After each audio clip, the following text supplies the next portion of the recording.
CAP water at this facility. Those same cities accrue storage credits, and they can then recover that water anywhere within their service area, which might be on the other side of the mountain. So the state has a transferability agreement with the water purveyors to store one area and pull out somewhere else. Right, and they don't need to. Now, CAP has chosen to look at recovering at least a portion of the 800,000 acre feet that was stored. They plan to recover about 430,000 from the location it was stored. Try to recover the same water that was stored. But the remaining portion is going to be recovered by cities that have paid to store their water there. Is that water, it's taken out from this facility or close by, or was it taken out and extracted out?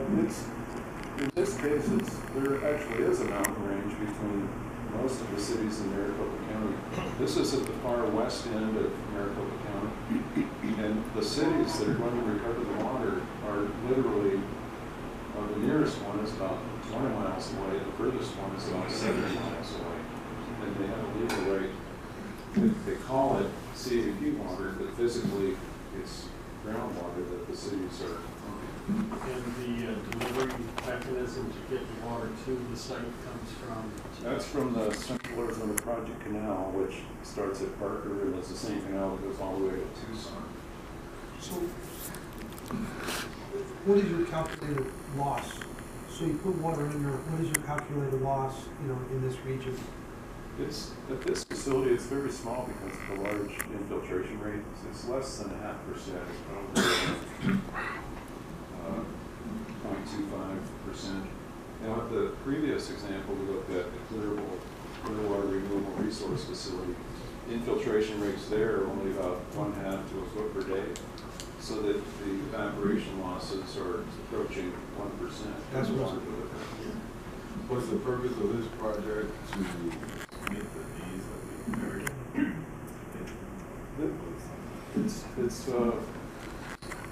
This is the bank water, and it's the bank water on behalf of mostly the cities, because Arizona is last in line when the Colorado River supplies are cut back, and you're ahead of us in priority. So Arizona has taken water that, sorry to say this, but I think it was water that you were using, even though legally it was our water. And we decided we better bank that water because we're going to need it. And right now the projections are, I believe, that shortage on the river would be declared in 2018. I'm not certain of that, but the plans are to start recovering this water in 2019. So, okay, so you put in 800,000 over here, and you pull water 20 miles out. Is there an underground river that runs into that? Because how do you keep it from, I can understand the credits here, the transferability over here, but what about the overdrafting potential that's over here? That's exactly right. It's, in fact, the law is likely to change because that's exactly what's happening. The laws are set up right now as if it's, allowing overdraft to occur over here, and in some cases, waterlogging to occur in another part of the AMA due to too much recharge. It's the analogy of, and the average condition is okay. So it's if your feet are in the freezer and your head's in the oven, that's not right, but your average temperature is okay. So it's, I think the law is like, in fact, Arizona Department of Water Resources has a enhanced aquifer management plan that they've been promoting with the cities that does just that. They put more restrictions on where you can recover the water, and they provide incentives to recover the water either back or very close to the recharge facility. Well, yeah, to me it sounds like housing development or any kind of development would be closer to the resources of the water. Exactly. And maybe you should come on over and we can go there together. I got enough stuff Is going on. that project in the last 2 or 3 years? 2 or 3 years with the lack of rain that we've had? Oh, very little rainfall at this side is probably, let's see, about six inches per year, maybe 7. Have the city started using the credits from that water yet? From their bank Oh, water yes, yet? they So have. They already have it. And has that led to overdraft basis where they're at? It has. There are areas where, you know, we actually have subsidence in some parts of the basin, and the cities are experiencing, as the water levels decline, the water quality of the groundwater is becoming poor. So when you say there's 800,000 acre-feet of water there, if the cities have already started using some of that, how do the credits work within that bank? Well, on paper, the end result, if they recover, if they're recovering remotely for some of the water, they can only recover the remainder at this site. You know, so what happens is there ends up being water left in the bank at this site. Right. At the end. And that is good for the aquifer in that location, which there is development planned in this area. So it's not the regulatory program has provided incentives to replenish the aquifer. So that's the good news, but it needs to be tweaked. The program isn't perfect. So if there are other questions, I'd be glad to take them. Otherwise, I can just summarize a little bit more on recovery, and then we can wrap it up. Well, no, this is very pertinent for what we're looking at your phone for. We've been, I believe the board, AVEK, is pretty advanced after going through 16 years of college education and also spending over $100 million starting our banks. Our banks have been successful, not to this magnitude, of course. And, you know, we're looking for somebody who has this, probably maybe integrated into our agency to come up with stronger ideas. That's why the questions are being asked. So unless you're in a hurry, we're not in a hurry. Oh, good. I'm glad to hear that. I wasn't sure what. No. This is we're learning. I am learning something. Okay. I'm in no hurry, so I only have a few more slides. So if you want to stay on the agenda, it want to be a couple minutes after this slide. So are you physically involved with these projects yourself? Yes, I've been involved from the beginning. In fact, that's why I moved to Tucson in 1985, actually. Then we started siting studies at that time, and started. We've been involved in more than about 40 projects now, in some way or another. But these are the two largest, and we've been involved from beginning to end on these. So they're from a scientist, hydrogeologist, and it's really been rewarding professionally to work on these projects with the cities because they've succeeded. They're accomplishing their objective. But now we have to recover the water, and that's a whole other set of challenges. So the cities are the municipalities. They act as their own municipalities, the cities. Is there, like the cities here, they're not a water municipality. We have 25 to 30 water districts in the Antelope Valley. So in your area, they're the actual The cities own their own water companies. That's right. And we have their own treatment facilities as well for the CAP water. So there's quite a few municipal water providers in the Phoenix active management area. I'd be glad to take questions anytime. We can go back. But recovery is important. It's more expensive than the recharge itself, partly because you have the O&M costs, the power costs to lift the water are significant. But basically for recovery wellfield planning,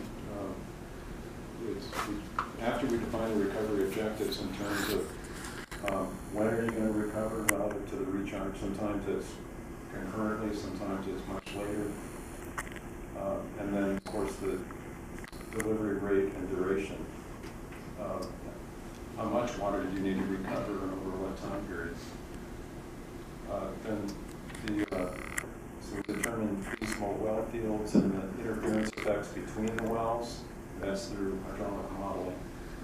And then, very importantly, look at the chemical quality of recovered water and the potential need to treat that water. Because even if the water you put in it meets most standards for arsenic, fluoride, boron, for example, then when it blends with the groundwater, then it will be influenced by the groundwater quality. And then lastly, RDQ groundwater modeling, there's optimization of capital and operating costs through the way that the wells are designed in terms of their depths and perforated intervals and the layout of the well field. Is it a linear layout? Is it an array of wells? Next slide will show what we're doing for Tonopah Desert Recharge Project. In that case,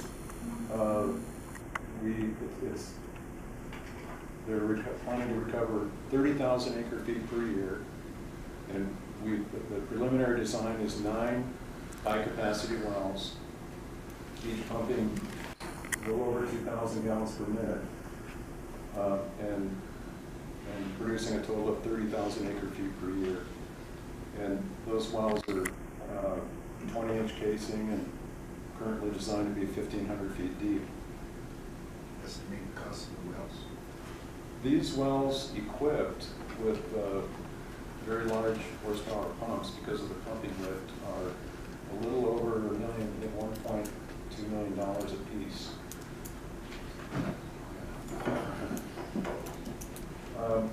Okay, and then I just have one more slide to summarize.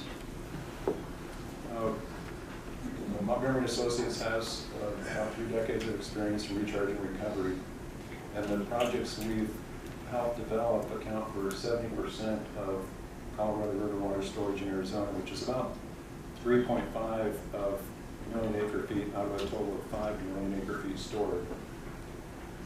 Proven approach to successful project execution really means technically based. It's just based on a very strong emphasis on good science and application of good science to feasibility studies and groundwater modeling and design of the facility.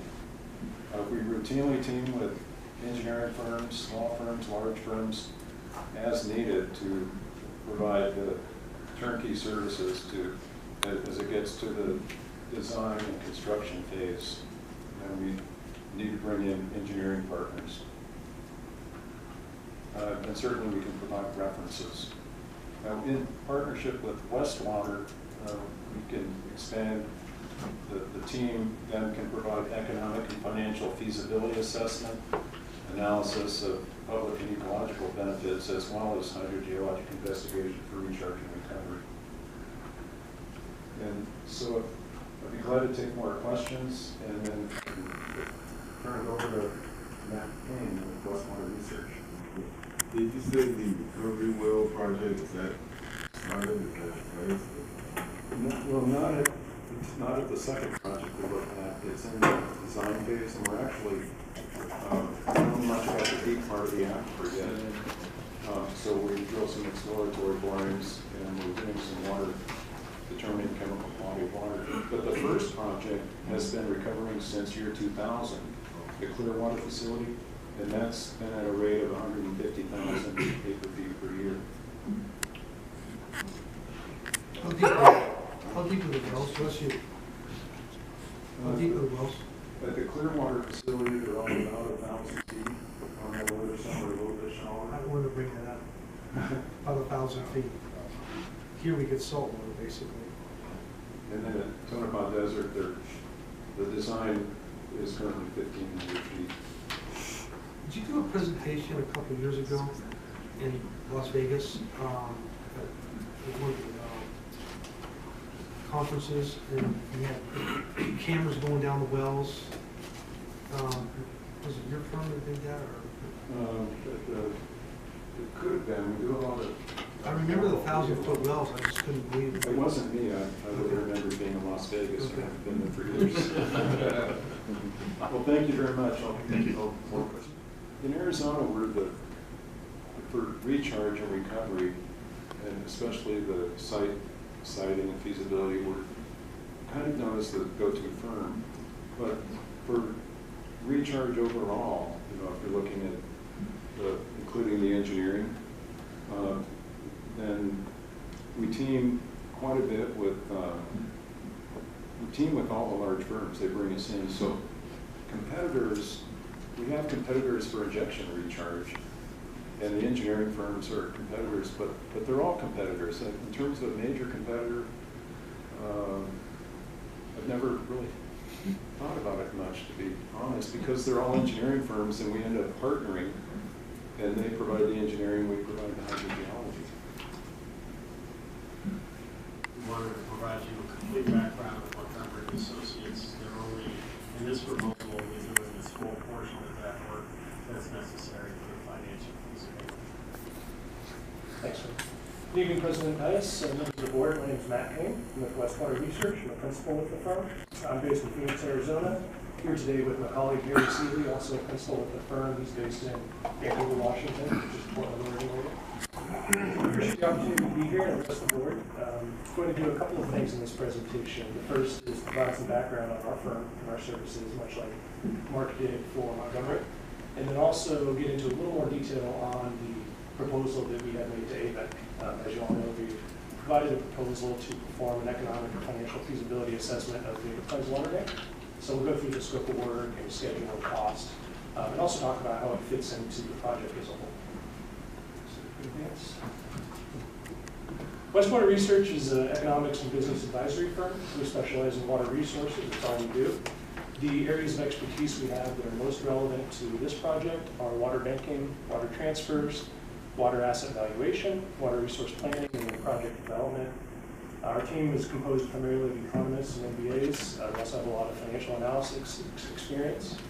The map provides some details. So as you can see, we have 4 offices around the West, and we work pretty much west-wide with a real focus on California, Arizona, Colorado, Fort Collins area, and also the Northwest.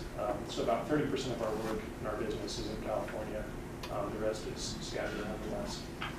So we've done that work for a diverse group of clients, lots of public water agencies. We work very closely with the Central Arizona Project in Phoenix, also investor-owned utilities, municipalities, water project developers, private equity investors that have an interest in water, team with law firms quite a bit, and then also private landowners that have water rights. One interesting aspect of our firm, an asset that we have internally, is a proprietary database of water transfers. We believe it gives us a real advantage in doing this type of work. Water transfers aren't tracked really publicly. There's no centralized sort of clearinghouse of water transfer data, so we've made an effort to assemble that information. So we have data on all the individual water transfers that go on around the West, including California. It gives us visibility into pricing, but also, I think more importantly, we understand who's buying and selling in the market. So it gives us an insight into who the potential customers or users are for a bank like this. And in that database, we also maintain copies of the agreements, the water transfer agreements between the parties. So we're able to see how those agreements are structured, how risk is managed in those agreements. So it's been really useful to us. Some of our California experience, I think, is relevant to this enterprise banking project. First, we've done significant economic feasibility analysis of surface water storage projects in California. A few of them are shown on the map there: Shasta Lake, Los Vaqueros, St. Louis, Temperance Flat. Those are cost-benefit analyses to make a decision about whether to go forward with the proposed project or not. We've also worked on behalf of a number of investors to perform due diligence and financial analysis of groundwater banking projects. Some of these have been in the Central Valley. The one locally here that I'm sure you've heard of is Willow Springs. So we'll be brought in by folks that are looking at acquiring capacity or acquiring stored water to help them figure out if it's something they'd like to do. We've also worked on behalf of a number of water users, CVP contractors, pre-1914 water right owners to develop water marketing business plans when they have some surplus water or are looking to change their operations and would like to generate revenue by marketing water. We also have a lot of experience in Arizona with water banking, underground water storage. Probably the client that's kept us the most busy in recent years is the Central Arizona Groundwater Replenishment District. Now, Mark Cross mentioned CAP. CAGRD is a division within CAP. They have a unique mandate to replenish the aquifer in Central Arizona on behalf of a number of cities and subdivisions. And that obligation to replenish the aquifer is quite large. The trouble is they don't have a reliable source of water to do that replenishment with.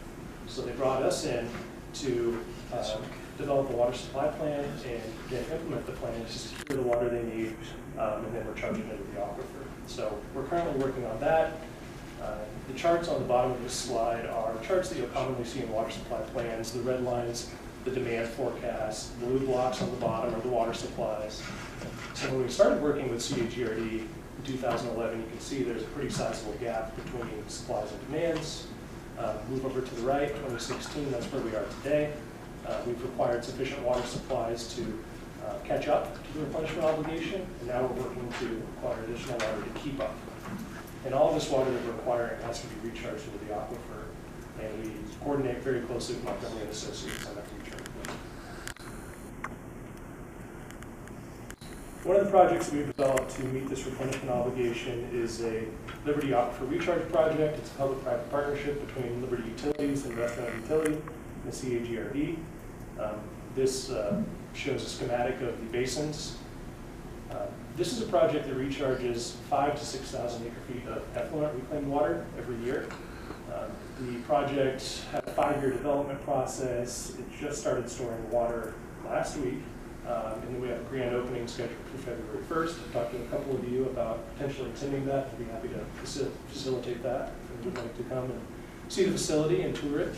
But the way the deal was structured, CAGRD contributed funds, paid for part of the construction and permitting of this facility, and in exchange got capacity in the facility as well as a water supply. Now Liberty gets to store the other effluent that they have in the remainder of the capacity. So our role was advising the business terms, negotiating the project agreements. Montgomery's role was siting this facility and then permitting it. So pretty successful partnership. It was nominated for a Water Deal of the Year award in 2014. I have a question. Yes. How much that project cost? $6.313 million. What's the date of So that process started in 2011. that? The date of the opening?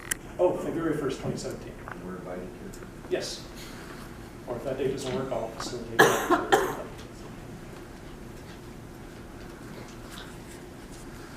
So another project that we completed that is it's actually quite similar to the enterprise water banking project. A little bit smaller scale, but similar objective.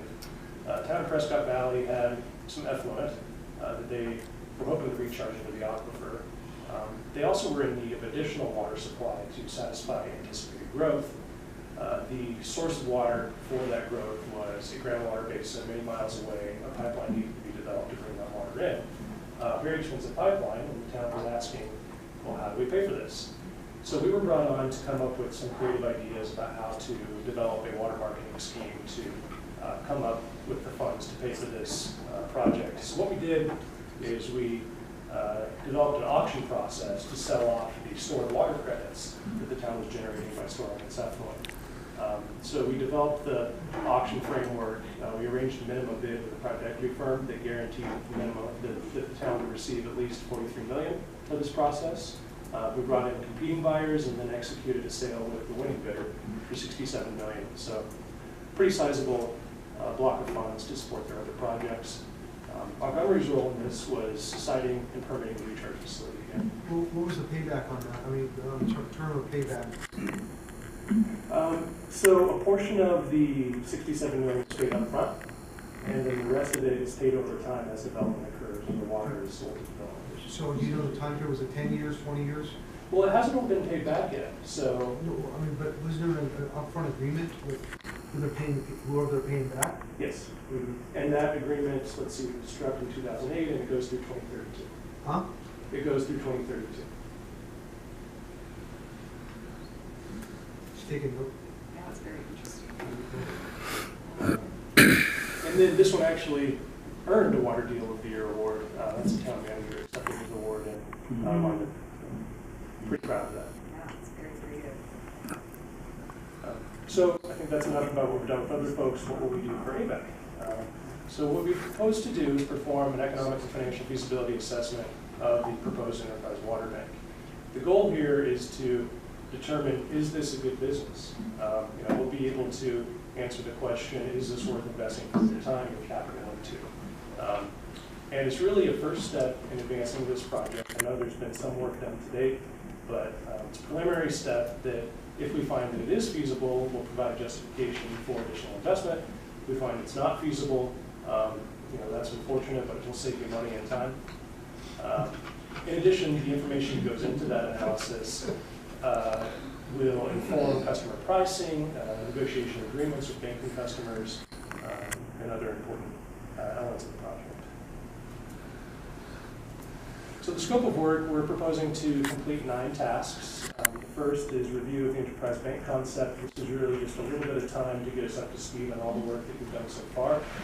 Second is estimating project costs. Now, there are a number of project costs for any banking project. As you know, there's the turnout of the canal, the other capital costs, developing the recharge basins, developing recovery wells. It's sort of an upfront cost. There's also ongoing O&M costs on the wells, on the recharge basins, the costs of recovering the water, lots of energy costs associated with that. And then actually acquiring the source of water and delivering it to the facility is another cost category that we'll pay attention to. The next step is estimating project revenues. What are we expecting to earn from this project? There are a number of ways to earn revenue from a water banking project. You can charge put fees, you can charge take fees, you can charge capacity buy-in fees to customers, or you can simply sell stored water. So we'll look at all of those models and understand what the potential revenues are likely to be. This is one area where the database we have, I mentioned, will be really useful, because we'll be able to see what water stored on the ground has been selling for in transfer agreements, what entities have been paying to acquire capacity in banks, and other information on revenues. Task 4 is the demand assessment. Very simply put, who are your customers? And how much banking capacity are they likely to need? Next step is a review of competing banks. As with any business, it's really important to understand the competition. Are there other banks out there with additional capacity that customers might go to rather than this one? If so, what are they charging customers? What's their pricing? We'll provide profiles of each of the banks we see as potential competitors, so you'll understand what their capacity is, what their fee structure is, who the partners are in the bank, etc. The next step is developing a pro forma financial forecast. So we'll bring together the information from task 2, costs, 3, revenues, 4, demand assessment, and put together a forecast of what we think the returns on this business are likely to be under a number of hydrologic scenarios, and then also agreement structures.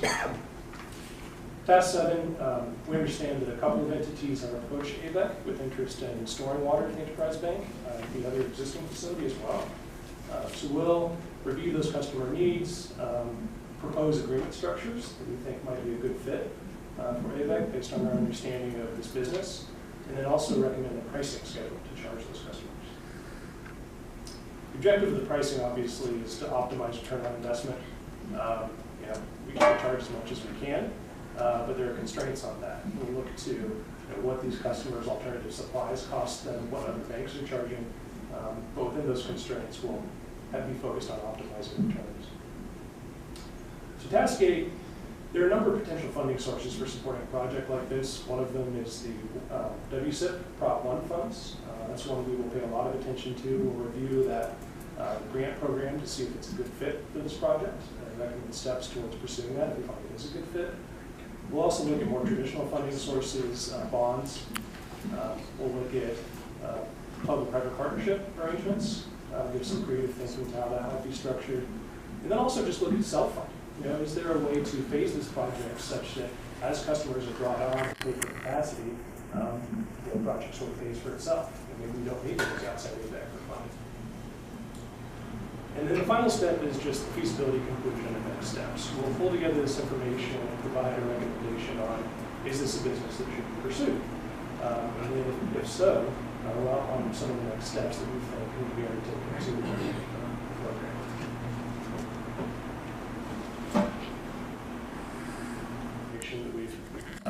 assembled into assigned tasks. Number 2 is a financial model. This is an Excel-based model that we'll develop into a pro forma financial forecast task. And it's a tool that AVEK staff, directors that like can use and tweak to look at how the returns change under different water marketing scenarios and assumptions. Next is customer term sheets. As I said, we're providing some recommendations on how banking agreements with customers might be structured. So that'll outline those agreement structures and then the pricing schedule for the bank. So project schedule, we're proposing to provide draft deliverables within 9 weeks. Then we will meet with staff to review those deliverables, identify areas that need some work, finalize the deliverables based on that meeting, and then present the final deliverables for feedback to staff and directors. We'll need to determine what the right format for that is. In terms of cost, total project cost of a little over $66,000. This is itemized by task. You'll see the main areas where there's time and effort going in. There's pro forma financial forecast. That's developing the financial model that I mentioned. Customer agreement structure and pricing. That's coming up with the agreement structures and the pricing schedules that should be charged to customers. And then review of potential funding sources. We're going to put a lot of time into determining whether WSIP Prop 1 funding is an appropriate source and what the other potential funding sources are. So those are sort of the main cost centers for this project. Good question. Yes. Prop 1. How do you integrate your work? Integrated with our in-house engineers, I work with them, basically? Yes. Okay. The economic part of it, and also the vision of the water is a very important part of property application, or any of these applications. They'll have sections that are just on that part. Okay. So what they're describing, some of these codes are very important for the application. Good to know. That's true, yes. So in thinking about this project as a whole, more holistically than just focusing on this first step, this graphic provides sort of our thinking on how this might fit into the larger process. So as I said, this is a preliminary step to be undertaken to justify further investment in the project. Once this feasibility assessment is complete, assuming we find that the project is feasible, we would recommend moving towards a formal business implementation plan. So this is saying, what are the exact steps and timelines for implementing this project, bringing it to fruition?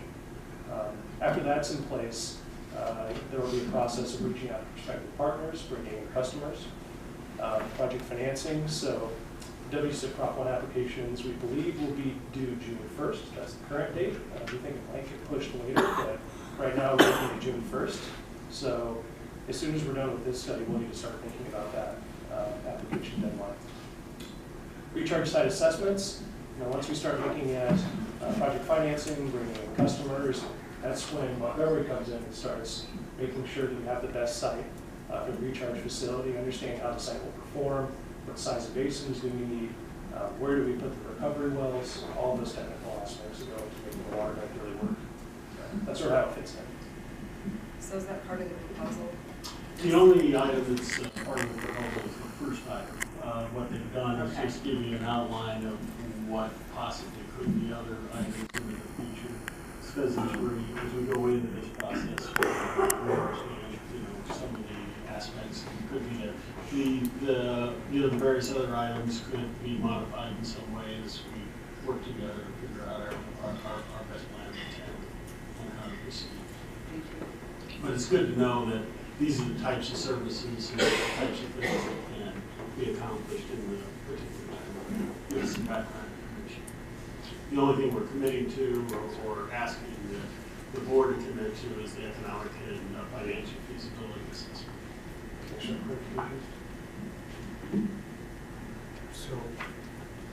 So that, I think that's it, right? Yep, so last slide, and I just wanted to say thank you, appreciate any questions that you have, and we're excited to be part of this project.